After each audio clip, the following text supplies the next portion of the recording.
Okay. Okay, folks, at this time, I'd like to call the meeting to order. Do I hear adoption of the agenda? Second. Moved in second. Are you in favor? Aye. The confirmation of the review calendar. Something new that you put on here or? Please. Okay, good. Just item 4. Okay, council discussion topics. 21-22 biennial budget, fiscal year end projections for revenue and expenditure review. I'm sure this will be our finance director, Swan. Thank you, Mayor.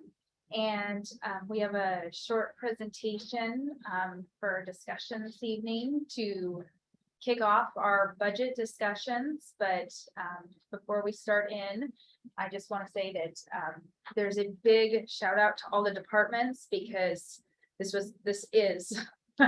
this budget process is a lot of work to everybody. And so we can't do this alone. So I just want to acknowledge that this is definitely a group effort. And so the numbers that we will be presenting tonight are a group effort on the year-end estimates in each department.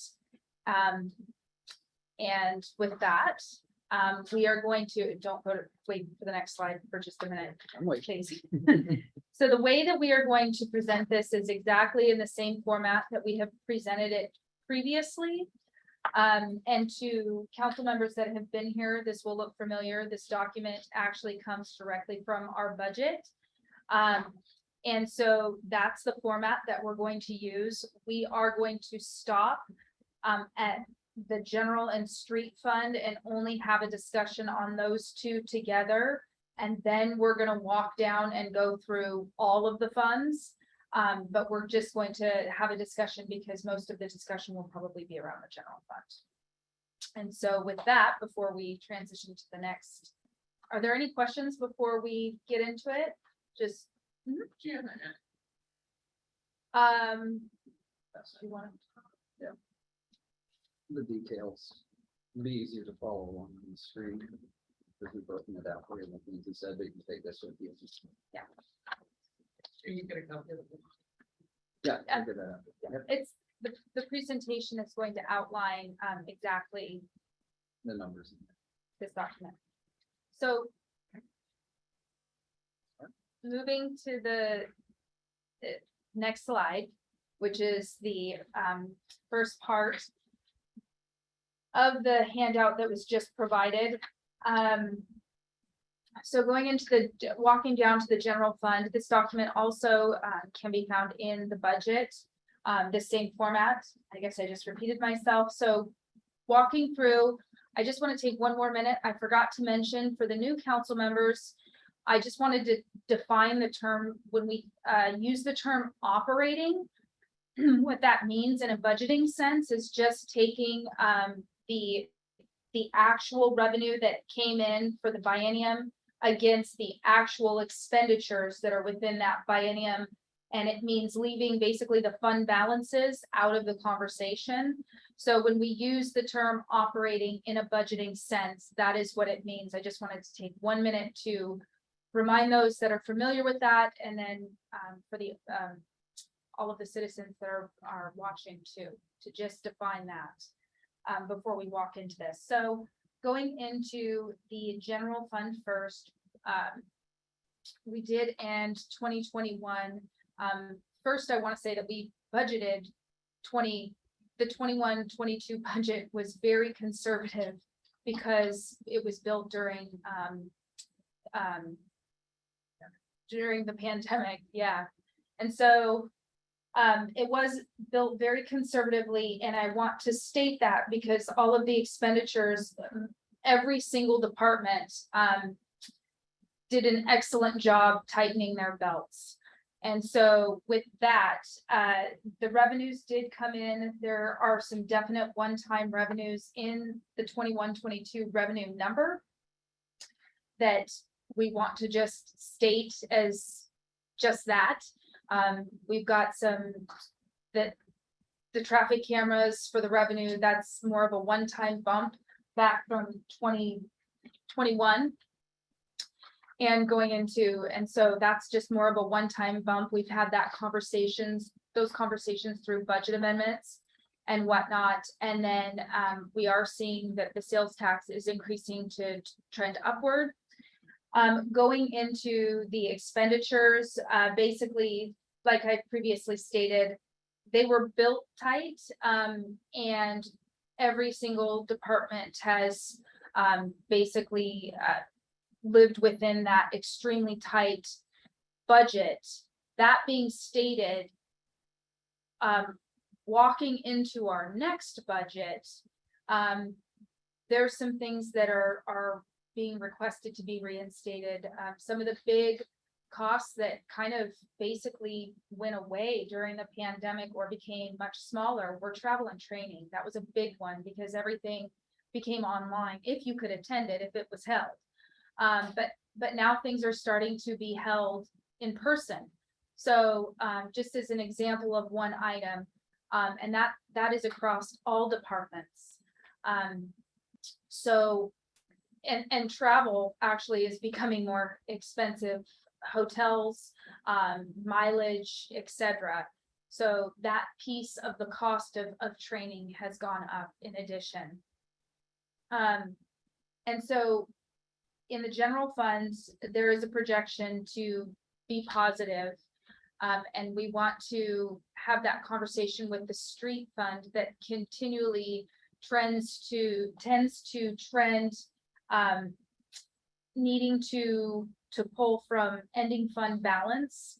And so what that means is that conversation needs to be halted as kind of a joint conversation, meaning that if the street fund needs to continually have support, that those funds come from the general fund.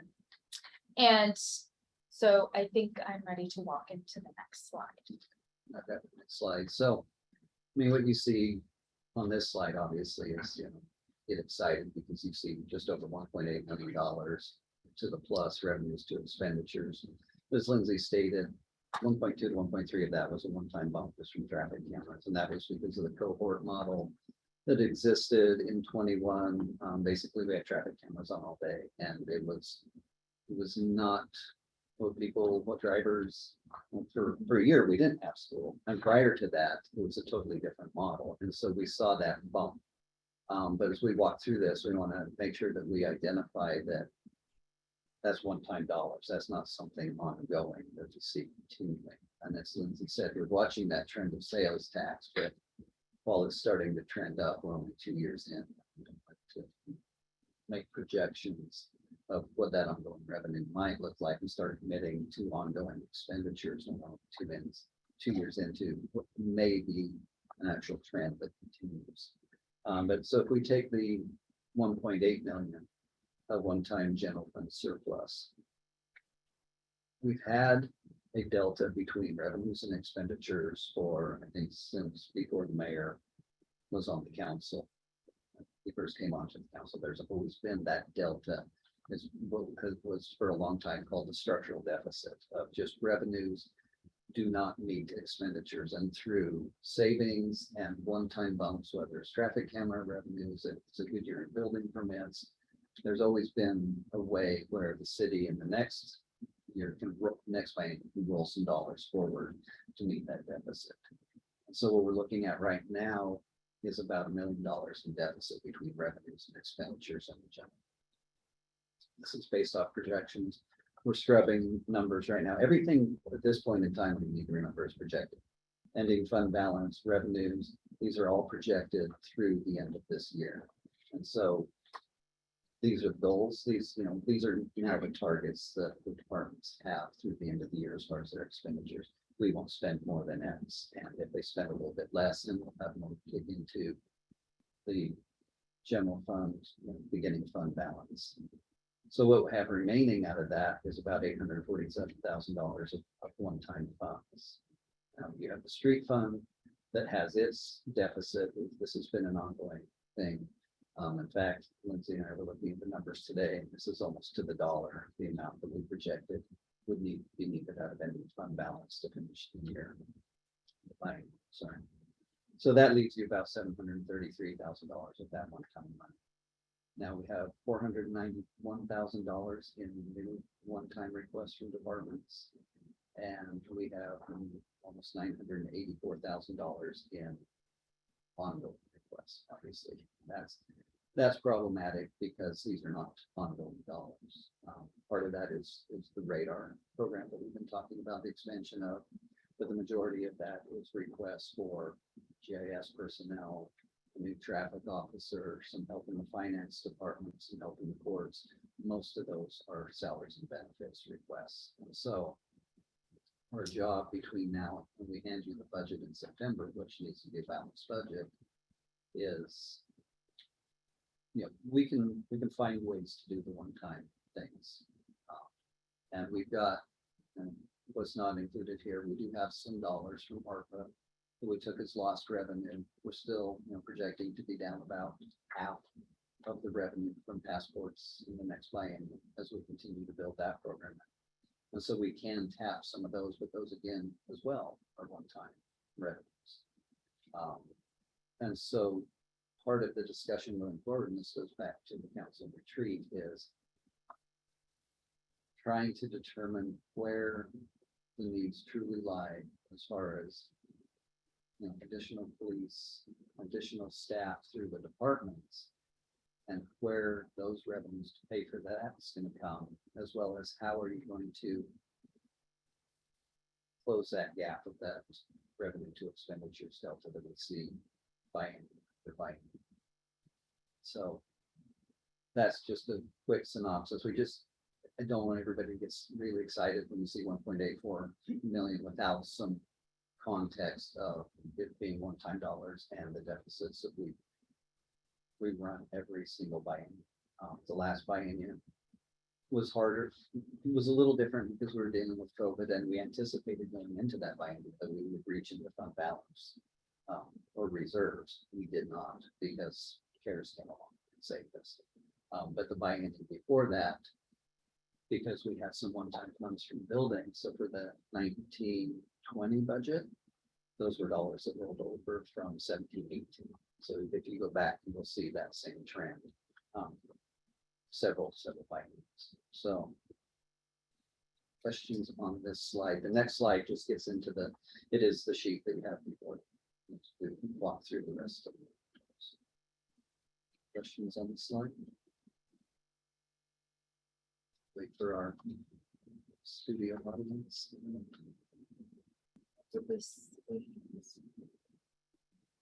Tom or Samara, since we can't see you, if you want to say anything, go ahead right now. Otherwise, we'll move to the next slide. No comment. Okay.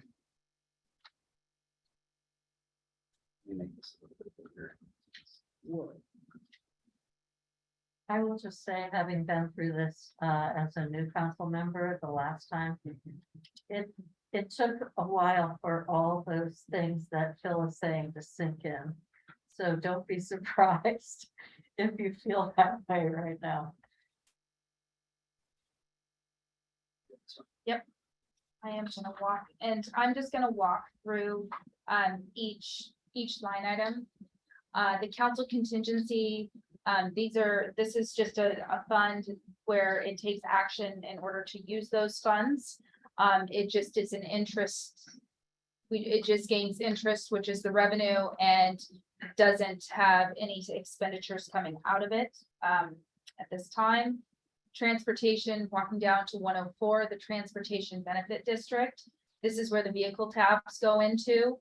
That fund showing as reducing, and on the operating side is accurate, because if you remember back to 2020, we received the vehicle tabs, but then when that decision at the very end of that budget changed, we forgot, I own it, forgot with that 976 to reallocate the revenue side and add the additional, not just the standard 800,000 that we typically do, 400 a year, and transfer it from the transportation benefit district dollars into the 302 transportation capital to do the road overlays.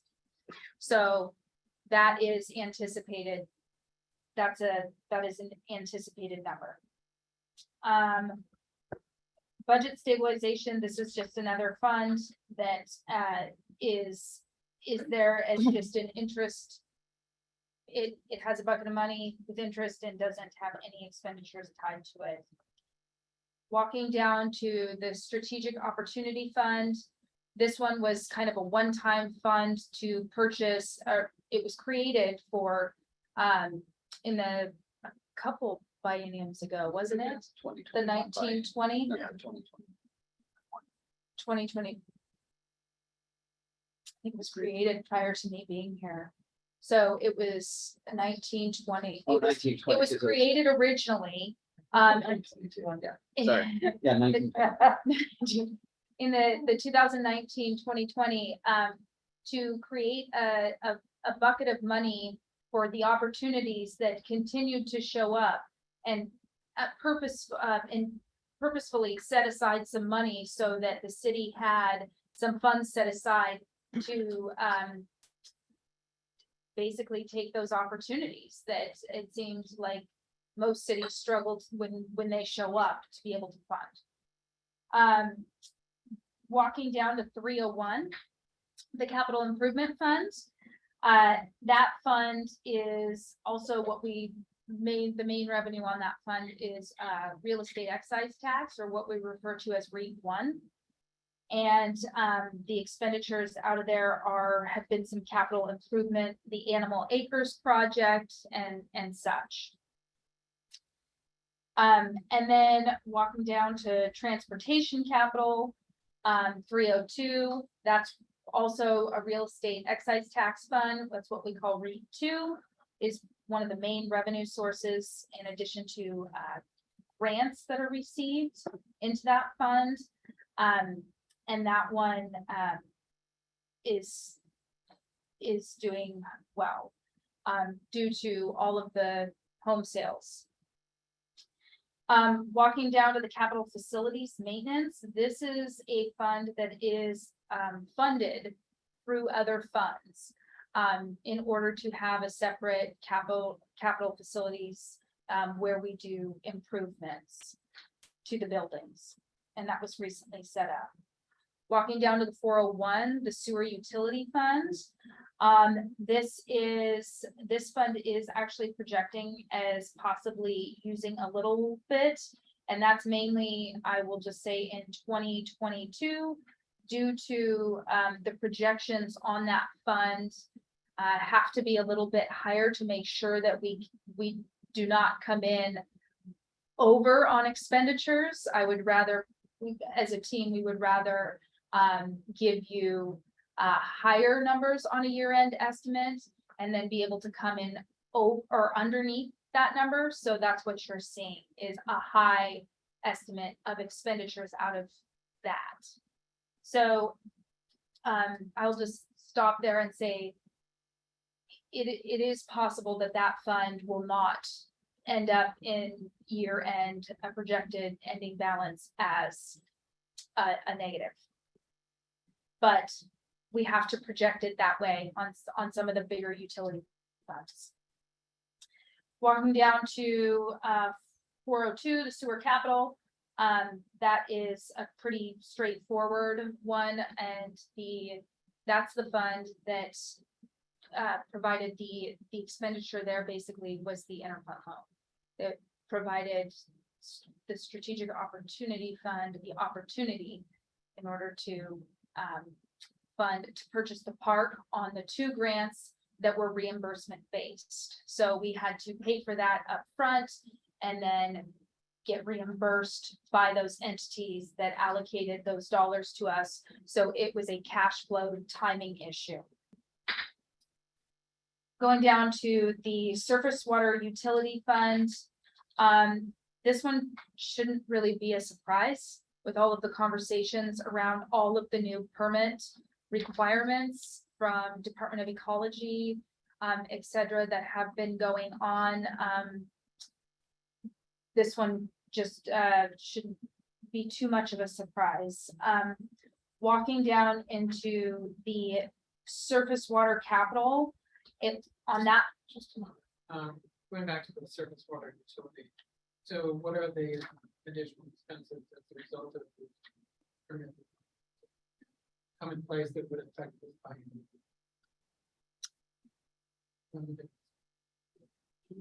the, Consultant fees.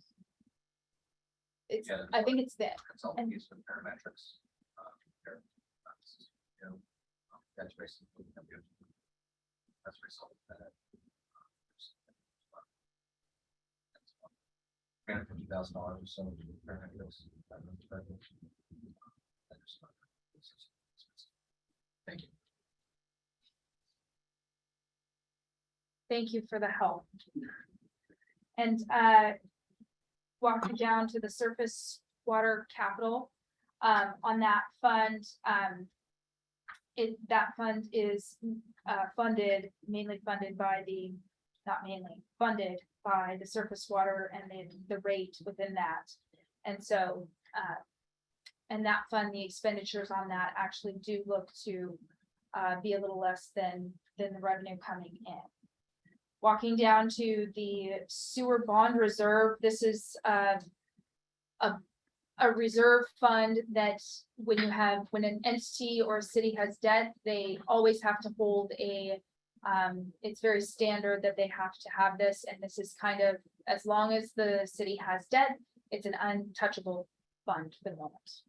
So, and then walking down to 407, the Public Works Trust Fund repayment, that is where the, city pays for its revenue debt, which is sewer debt. And that fund is just a small amount into using some fund balance. And then walking down into the 501, the final fund and line item is the vehicle and equipment replacement fund. And this one, again, should not be a surprise because it was only funded very knowledgeably going into the 21-22 at half of the revenue going in, knowing that some of the expenditures were going to exceed, and that is how some of those purchases were going to be made. So using some of the fund balance in order to make some of those purchases in the 21-22 biennium, and having some of that balance show as being used should not come as, hopefully does not come, I should restate that, hopefully does not come as a surprise. And that concludes my overview of the projected ending fund balances. Are there any questions? I just wanted to go back a moment when at the beginning you were talking, to Administrator Hill about the money that we received from the federal government, Mhm. which is intended to cover for a portion of our revenue.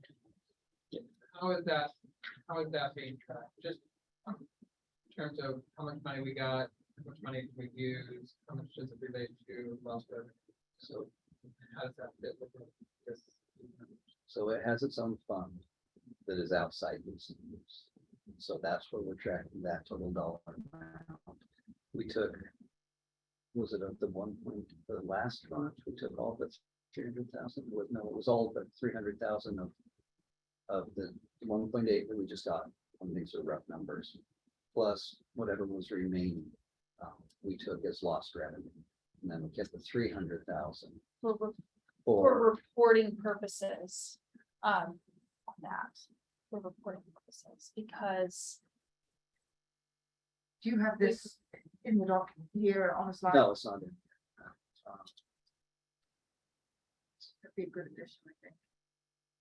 So I'm trying to understand how much money is available, how much money did we take, is there any other money that use out of whichever tranche we have? Yes, and short answer is yes, there is money. So when we look at the overall budget perspective, it would be good to understand whether there's money there that is available.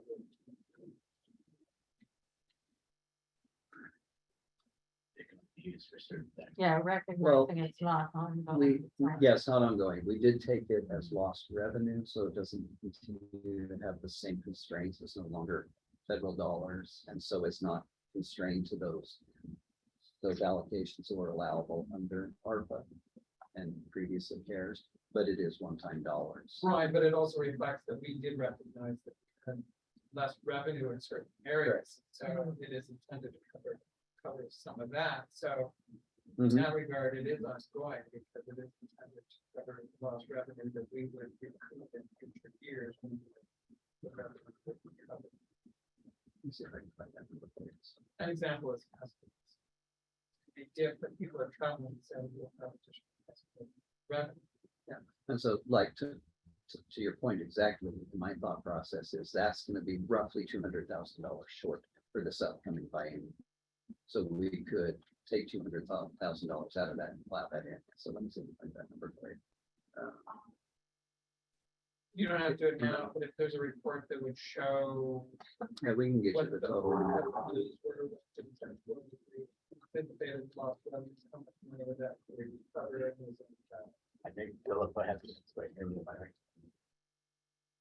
Thank you. Yeah, and I appreciate the questions that you just had from Councilmember Lugo. I too would like to see those numbers actually written because I orally just put the statement, sorry. And then my question really is about some of the capital funds here that will have some pretty healthy projected ending fund balances, and I'm assuming that some of those ending fund balances are already encumbered with projects that we expect to take place in the next biennium. Would that be correct? So- Are we gonna see that? That is actually, so the next meeting being the 11th. So the next meeting being the 11th is when you're walking into all of the capital improvement projects that are going to be included within this next budget, being the 23-24 budget. So that list of everything in every single fund is going to be discussed at the next meeting. Okay. Is that, It's it's after so many years of seeing budgets laid out differently, I just have to wrap my head around this a little bit, because in my mind, an ending fund balance is not really an ending fund balance if you already have plans for it. That's beginning fund balance. It's, yes. it's, it's So just, how much is encumbered? yeah, what out of this 20 million that we see at the projecting end balance is actually real money that we can make decisions about, or how much of that is already planned capital projects and other expenses that we know we are going to incur in the next biennium. We will go through all these one at a time. That's why we start now. So Larry, and then Samurai, you're up after Larry. Thanks. So a two-part question. So there's a column about whether the funds maintain their target balance. And my questions are, how come only certain funds have a minimum target? And for those that do, how healthy are they, or are they just on the cusp of maintaining that minimum? so there are four, and that ties back directly to the budget and our financial policies. And they define the four funds that are listed, being the general, the street, the sewer utility, and the surface water utility, as the city's, what they define as operating funds, meaning that those are the funds that they continually receive money into that's a terrible way to explain it, to operate. It's There a are, revenue source. it's our meat and potatoes of the budget. And so that's why they are defined that way, and it's listed out in our policy directly that those four funds, best practice to maintain a 16%, and that 16% comes from GFOA as a best practice. The standard is to be around 8%, but in our policies, it states 16 And all of those funds do meet the 16%. And that's on an, and I do want to say one more thing, that's an annual number. The numbers that you're seeing are 2 years. So you would take that number, divide it in half, and times it by 16 to get your actual number. Okay, that's helpful. Maybe, like, rather, you could provide that if 16% is what we're aiming for, if you could provide that number. So is it at 17? So it's just barely enough? Is it at 25? So it's pretty good. I think I that see would, what you're saying. I think it would be helpful to know, are they like properly in the green, or are they green on the cusp of yellow? That's According to our policy or precedent as practice, because I remember when we were we set these levels really high, so on our policy, they might be a red, but everywhere else in the state, they're bright green, so I don't know, so we can do that both ways, but I mean, it's just, we ladies that level is higher than most cities. Thank you for keeping track. Hopefully, most of these questions you guys asked are actually already gonna come down the pipe. Right? So, but like a lot of these, get her to know which ones we need to know when we get there. It's a long process. Just get through all of these. Samra? Thank you, Mayor.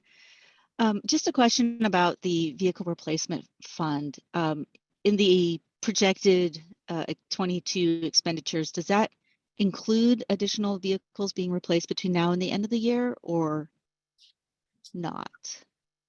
There's only one additional vehicle that is being replaced. And I believe that is in the police area department, and I think that's it. And I think that's it. So one vehicle, one more vehicle. Yeah, and that vehicle is about 9 months behind its delivery schedule. We're now being told that we'll get it next month.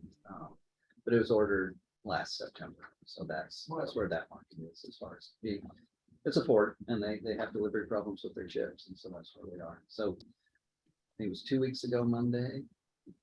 They told us it was finally on the floor being built, and so hoping to have it next month. And Thank you.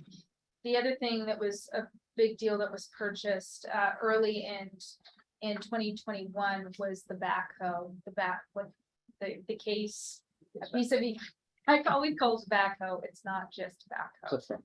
It's a front, yes. And so it was a piece of equipment for Public Works that was purchased. Fantastic. Thank you for fleshing that out.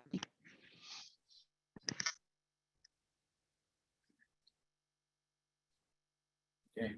What other questions? We'll get your ARPA number, we'll get you percentages, where they are. CIP, we're back. Yeah. So thanks. So thanks for the presentation, and I've got even a more basic question, which is when you are going over some of the funds, it was great because something you said, for instance, like the capital improvement budget being rewind and all that kind of stuff. When you didn't say a funding source, is it from the general fund then, or is there a separate way you fund each of the funds? Do you have a specific question on a I'm specific? gonna pick one because basically I'm kind of curious where my sewer money goes. Does it go into the sewer utility or the sewer capital fund? It goes to, so it goes into your sewer utility fund, which then transfers money into the sewer capital, and those are, I don't want to go too deep, but technically they are considered, I'll probably leave it at that. The sewer, your rate pays for not just the utility to operate that, it also pays for capital improvements on both funds, and that stands true for the sewer utility and the surface water utility. And that rate that you pay as part of the property tax also goes into all of the improvements that have been done, like the culverts, all of that capital money, that's where it comes from. So it's your rate that then helps the city fund those large capital projects. Thank you. Mhm. Yeah, it's taking its every time. Yep. So I was just, and you know, on that, we used to do, the city would raise theirs and then the following time, King County, or King County now has decided they're gonna raise theirs every year.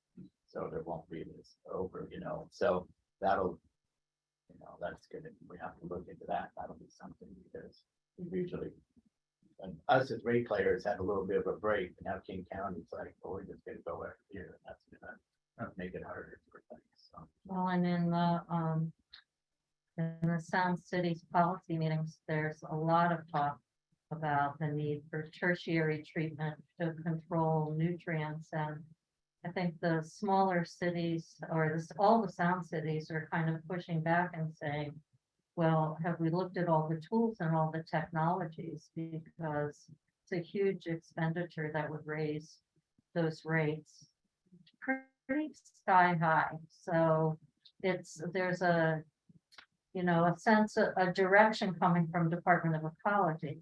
But there's a lot of consternation about how soon and how fully explored the issue is. So just thinking ahead, something like that could bypass the next biennium or could hit in the next biennium. So just hard to say. Well, that's what we're saying is we're putting the budget together. It's just everything's increased in price. Right. We got a letter from our insurance authority today that will see where it lands, but things are just exponential. It's a good term to use for it. It's just everything is going on. So a lot of that is related, especially with insurance related to the law passed, Mhm. underwriters backing out of this market, leaving smaller pool. It's pretty interesting. And I just want to say that is a very good point that the mayor brought up, because we did used to play a leapfrog game where King County would raise the rate, then the city would. And now I think it just changed last year where we had to come back and increase the rate to pass it through for the increase. And they're continuing to project a rate increase now every single year out for a ways, and it's significant. So Or how many years it will well beyond 5% will be right yeah, now. So 5.75 for I think the next 5 or so years. I could be off on that number is what they're projecting in the document that was provided, and then it goes up to 9. So I'm hoping that I wonder if the 9 is connected to the nutrient I treatment. think it is, yeah, Yeah, that's why they yeah. project for that. So Yeah. far, is that that's when they think ecology. will put Right, that in place. right. Tell the pig to keep fighting.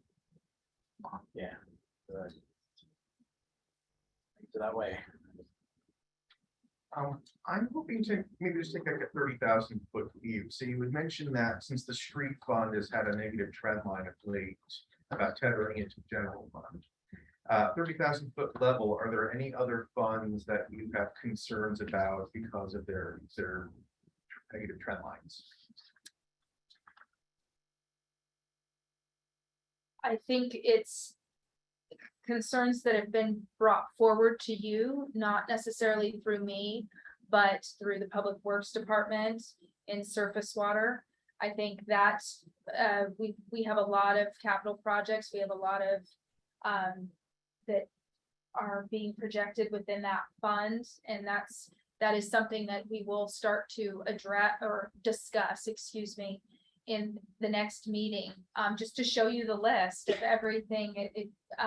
Most of it, when you see it, you won't be surprised. It's conversations that have been ongoing, projects that you're well aware of, but now it's starting to tie dollars, and so that's probably my one area if I was going to say that. And we did not do a rate increase in for the 21-22 budget within that surface water utility fund. because on purpose.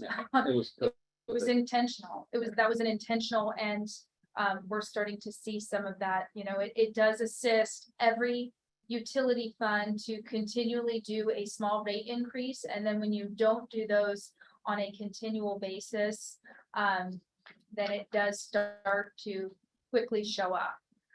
Because costs are just simply increasing. It's just that simple, and stuff that we've brought forward. Court security is gone through the, significantly increased. There's some other ones that have significantly, well, I wouldn't say significantly, but like, it just seems like everything has gone up. The ILA for dispatch, everything is just continuing to go up, and it all adds up. I guess is long story short, it all adds up and plays a part. And the other fund that I would say, and it's not that you're seeing a decrease, but it's stagnant, it's TBD. I think that's the other. We do have a little bit of control there because we have the sales tax option and council management both are approved, and we've got a little bit capacity left in the taps, but that's another one where we just losing buying power over the years, because that fund was basically staying year after year. And you have to do a bunch of other improvements that takes away from your asphalt maintenance. So that's one that, while it's not declining, it really is just because you can't buy as much.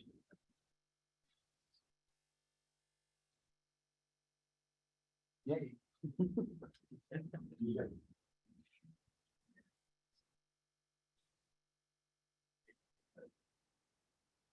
Good mechanics nowadays, Snap-on guy can buy, and there's headhunters looking for them, and good mechanics now for like $50 an hour. So I'm probably gonna raise my hourly rate $30 in the next month or so, just to keep up with all the costs. I can afford it because I pay for insurance and all this stuff for my guys.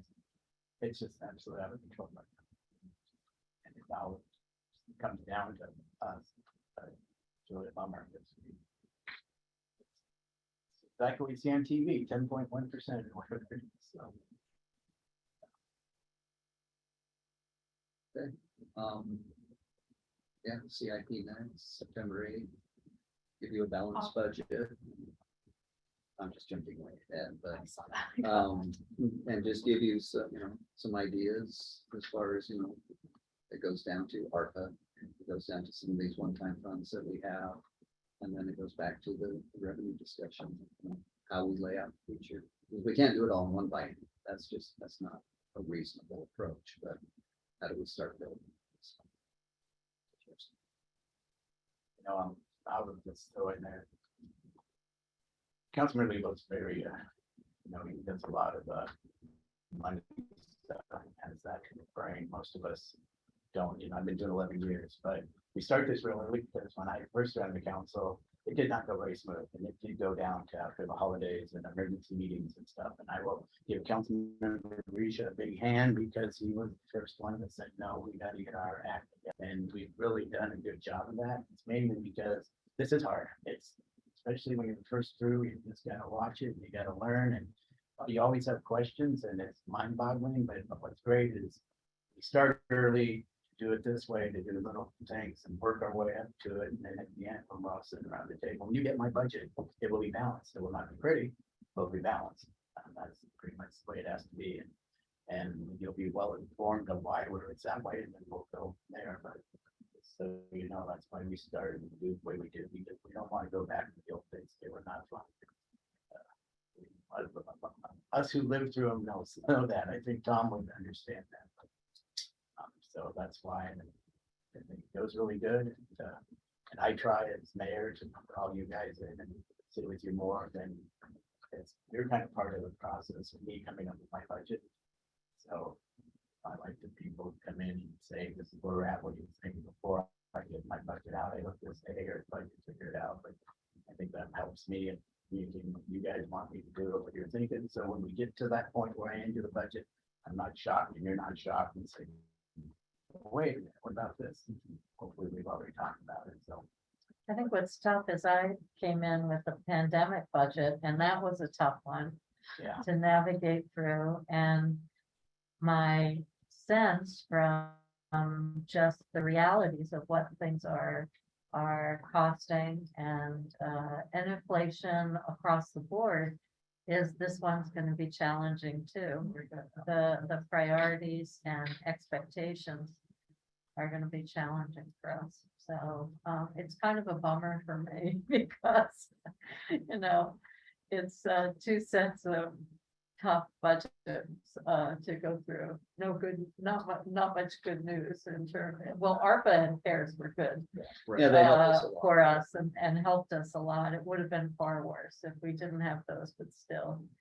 You can join us anytime we have a bump out support group. When we start running the We wish we numbers. had more money. It's just like, wow. I can tell you when we were in here with a couple of times during the COVID budget, there was actually tears coming out of some people's eyes. It was not a fun time. Tom said it's- No, Tom, you have a hand up? Where's it at? You can't see that. Oh, Yeah. Thanks, Mayor. I appreciate it. It's challenging. I apologize. I'm sitting here. It's down to a balmy 94 degrees, and I'm getting eaten by mosquitoes outside while everybody's in a little one bedroom cabin with the tiny little air conditioner. Great numbers from everybody. I'm really looking forward to digging into them very deeply.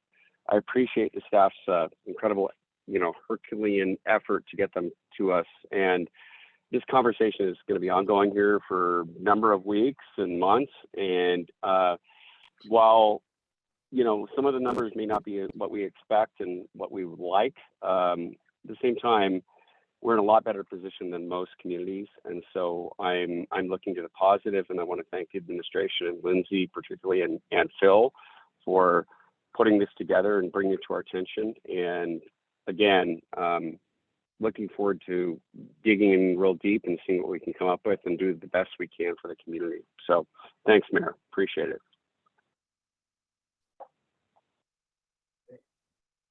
time is it? I got 13 minutes till the next. Any other questions? Hello? Still there, Tom? I lost you there. Sorry. Are you done? Yeah, I'm done. Sorry, man. Can you hear me at all? Yeah. Okay. Okay, good. Thanks. That, I think we're gonna Appreciate it. adjourn and move on and take a few minutes and meet upstairs in about 10 minutes, okay? We'll see you upstairs, Tom. Is that right? All the best. Thanks, guys. You there? Guys.